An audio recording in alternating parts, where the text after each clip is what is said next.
Save किया था ना? मैं सिर्फ इसलिए गया था क्योंकि उसने मुझे कॉल किया, that's it. But listen तो.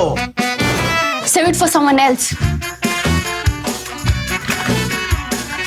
जिंदगी में सेव करना जरूरी है, मगर जब बात पैसों की हो, सिर्फ सेविंग से काम नहीं चलेगा। इक्विटी म्यूचुअल फंड्स में इन्वेस्ट कीजिए और अपने सेविंग्स को आगे बढ़ने का मौका दीजिए। Mutual fund investments are subject to market risks. Read all scheme-related documents carefully. Just see this part of the map of the world and see where India sits, and generally check out our neck of woods, check out our neighborhood and what's happening in our country and around us.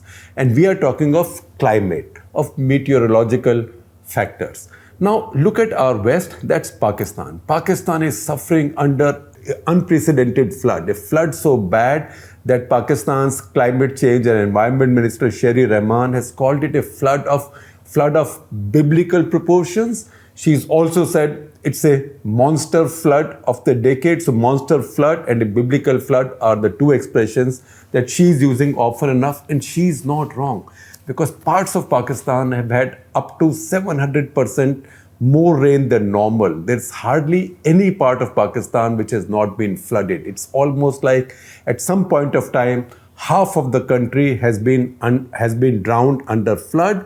33 million people, that is 3.3 crore people, which is like a fairly large European country. That many people have been affected. It's a flood catastrophe, and I will give you a few figures in a couple of minutes to try and explain to you, also to help us understand how serious this is.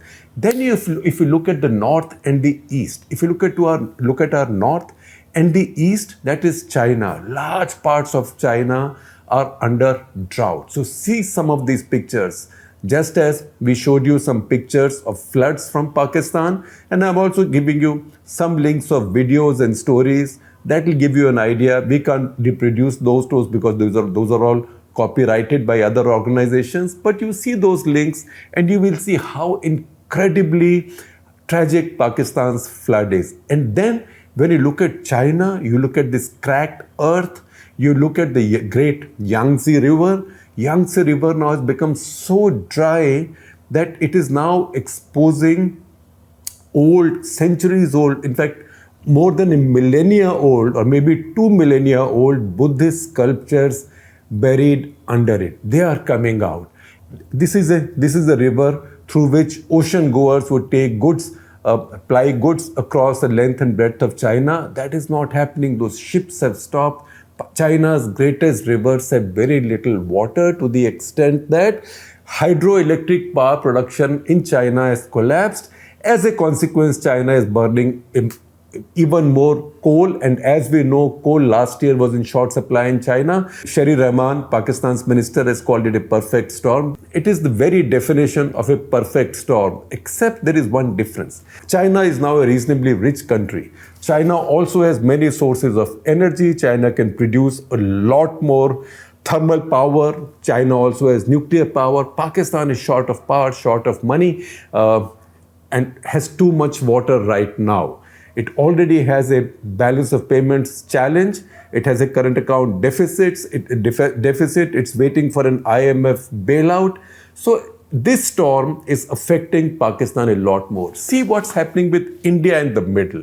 With India in the middle, while one neighbor has an unprecedented biblical flood, another neighbor has almost an unprecedented hot weather and drought. India has a very strange situation. India has had a pretty much normal monsoon. Just about overall, if you look at figures of IMD, that's Indian Meteorological Department, about 6 to 7% more than normal. So 6 to 7% normal is like in the normal range, but with striking regional variations. So again, we know we are a very large country and we can have floods here and drought there, but just see the differences between the regions of the country. You see pictures every day of rivers and flood in Rajasthan, Madhya Pradesh, the south, the dams being seen to be under danger. One under construction dam in Madhya Pradesh had even begun to breach, and I think they cut open a part of it to release some water and pressure. And yet you have large areas of drought. you had also seen, if you haven't seen, I'm sharing a link with you, but I'm also showing a picture on the screen of parts of eastern Uttar Pradesh which are under drought, and see shriveled paddy there. So if you look at the IMD figures, 3 subdivisions, Indian Met Department divides the country into rainfall subdivisions or climatic subdivisions. The highest extra rainfall is in Tamil Nadu, Puducherry and Karaikal. That is south, like south-southeast, 83% above normal. Then suddenly you see something very unusual. West Rajasthan, 79% above normal. That's why West Rajasthan has had flooded rivers, flooded towns, flooded villages, and West Rajasthan is India's desert, right? That is where the Great Thar Desert is. That's had nearly 80% rain. And once again, I will tell you what the connection is, but we'll come to that in a minute when we talk about Pakistan. And then you go down again towards the south interior Karnataka, 56% extra. Again, those are areas where you see rivers in flood, and you see Tamil Nadu's accusing Kerala of not managing waters through a dam carefully enough, because that carelessness might threaten Tamil Nadu, etc., etc. But on the other hand, see what's happening not far from Delhi. Even Delhi has had deficient rain this year. Punjab, Haryana haven't had too much rain, although they don't show that much effect because in the mountains it's rained. In Himachal, Uttarakhand it's rained. And again, you've seen some bridges getting flooded away there. But Eastern UP, which is a large population and a large landmass, 44% below normal. Western UP, 44% below normal. Bihar, 39% below normal.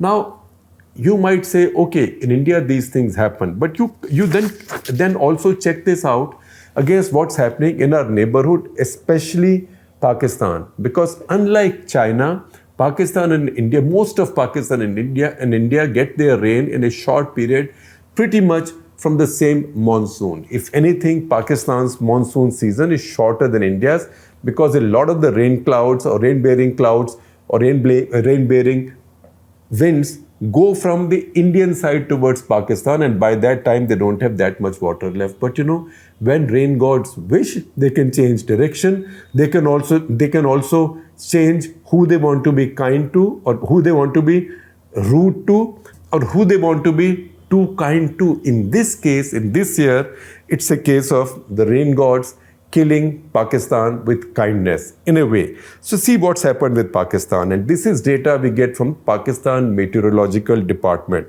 Baluchistan is the desert of Pakistan.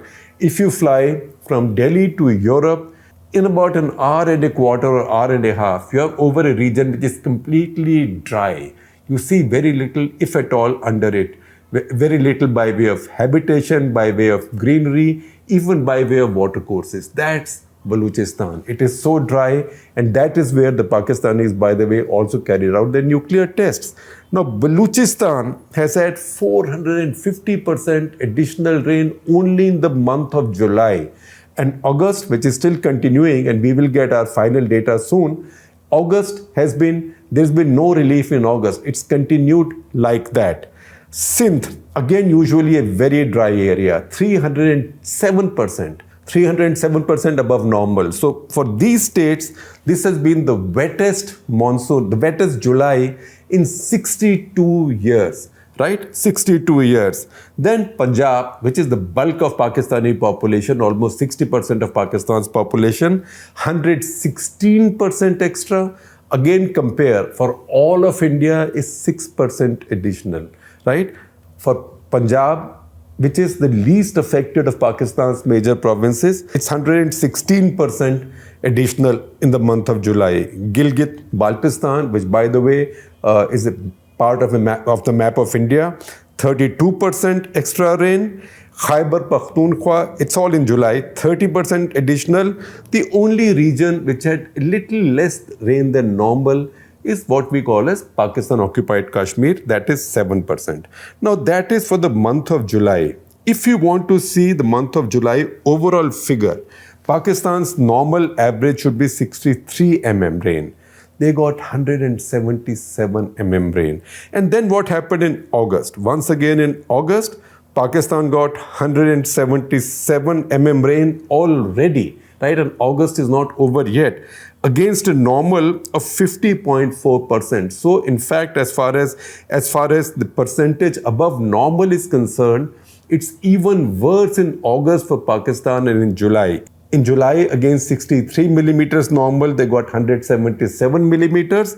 And in August, in 29 days, because the month is not over yet, against the average of 50.4 mm for the entire month, within 29 days, they've already got 177 millimeters. So this is an endless battering of Pakistan by rain, and this has had its consequences, because states because you see regions like Sindh, Baluchistan, these are dry regions with not many watercourses and not many reservoirs. So all the water then goes down and flows into the Indus River and sweeps everything that comes in their way. And waters coming in from Khyber Pakhtunkhwa, on Gilgit-Baltistan, they are also coming down from an altitude, and that's how they acquire momentum.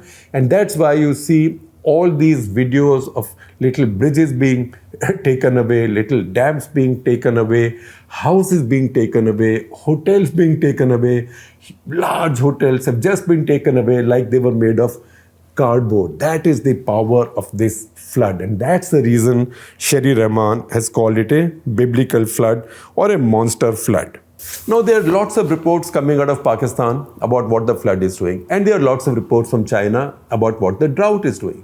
So China now, the impact of the drought, first concern was that this is a bad year for grain cultivation all over the world, right? Last year, some countries did not have such a good crop. In India, because of the sudden rise in temperatures in the month of February, when wheat seed was still filling in, that reduced our wheat yields, some wheat yields in Pakistan also.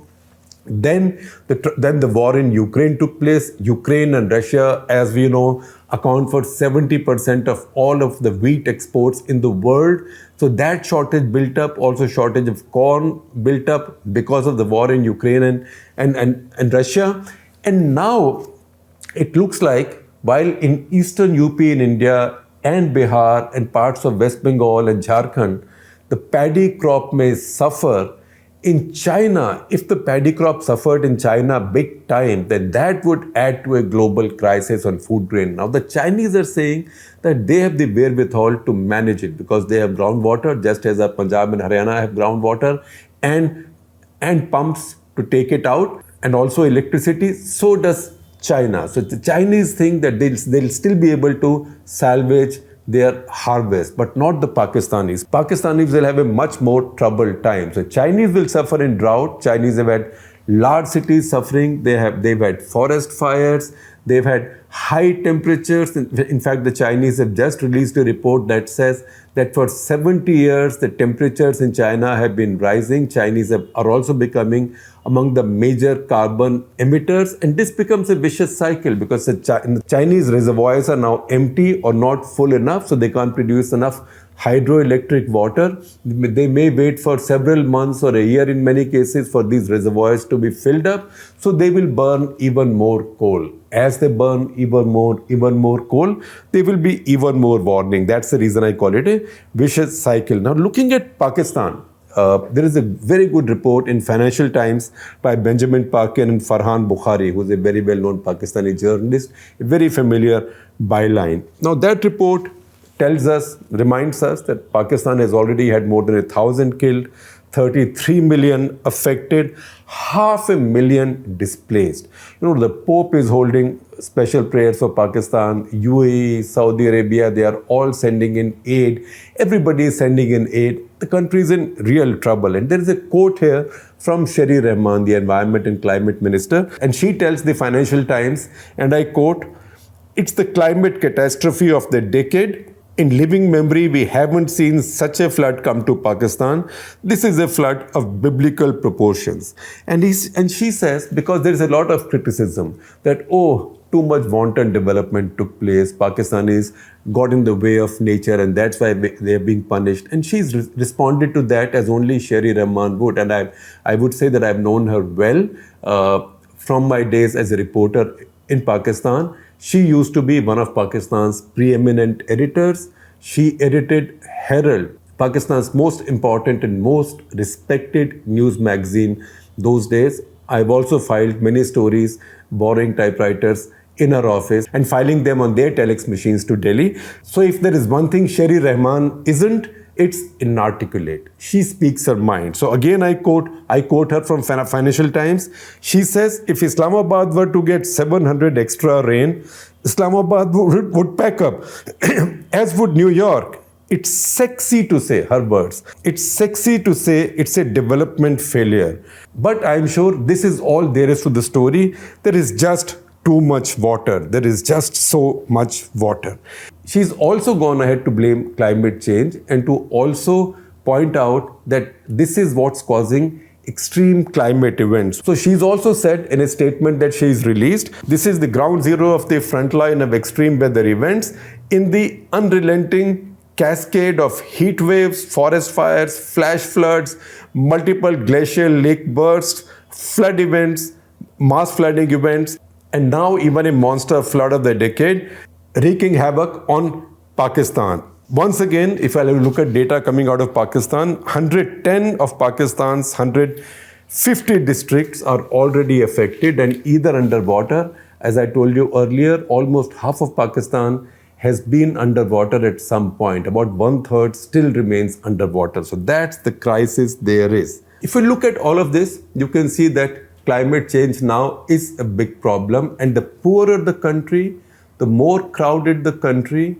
that less resources the country has, the less energy producing ability the country has, the less foreign exchange the country has, the more it will suffer the impact of climate change. We are also seeing pictures from Europe this year. So many rivers have dried up because of temperatures having remained so high, and droughts. You can see the Danube drying up so much that Nazi ships sunk in the Second World War have surfaced. In fact, I will show you a picture from a tweet I noted just the other day. But you know what? European countries are rich countries with small populations. They still have the wherewithal. It is still very painful for them, but they have the wherewithal to handle this. See, on the other hand, Pakistan, that is the other extreme end, a country with very little resources now dealing with this.